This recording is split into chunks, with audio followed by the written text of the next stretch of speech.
পুরুষের testosterone hormone কেন কমে যায়? টেস্টোস্টেরন হরমোন কমে যাওয়ার কারণ হতে পারে শারীরিক, মানসিক বা জীবনযাত্রার বিভিন্ন প্রভাব। চলুন জেনে নেই কিভাবে পুরুষের টেস্টোস্টেরন হরমোন কমে যায়। বয়স বৃদ্ধির প্রভাব।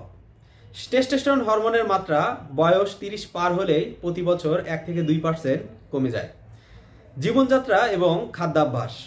অস্বাস্থ্যকর ও অনিয়মিত খাদ্যাভ্যাস, শারীরিক পরিশ্রম বা ব্যায়াম না করা, অতিরিক্ত ওজন বা স্থূলতা, অতিরিক্ত মানসিক দুশ্চিন্তা, উদ্বেগ এবং বিষণ্ণতা টেস্টোস্টেরন হরমোন উৎপাদন কমাতে পারে।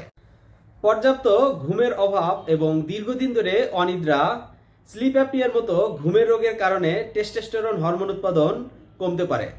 স্বাস্থ্য সমস্যা, ডায়াবেটিস, উচ্চ রক্তচাপ, কিডনি বা লিভারের সমস্যা, হরমোনাল ডিসঅর্ডারের কারণে টেস্টোস্টেরন হরমোন উৎপাদন কমতে পারে। মাদকদ্রব্য ও ঔষধের প্রভাব।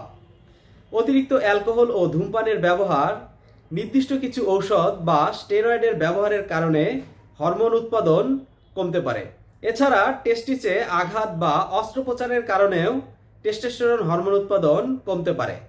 টেস্টোস্টেরন হরমোন কমে যাওয়ার লক্ষণ: যৌন আকাঙ্ক্ষা কমে যাওয়া, শারীরিক শক্তি ও পেশি শক্তি হ্রাস, অতিরিক্ত ডিপ্রেশন অর্থাৎ মেজাজ খিটখিটে হওয়া, শরীরে অতিরিক্ত চর্বি জমা বৃদ্ধি, হাড় ক্ষয় হওয়া অর্থাৎ অস্টিওপোরোসিস হওয়া। স্বাস্থ্য বিষয়ক সুন্দর সুন্দর টিপস পেতে আমাদের ফেসবুক পেজটি ফলো করুন এবং ইউটিউব চ্যানেলটি সাবস্ক্রাইব করুন।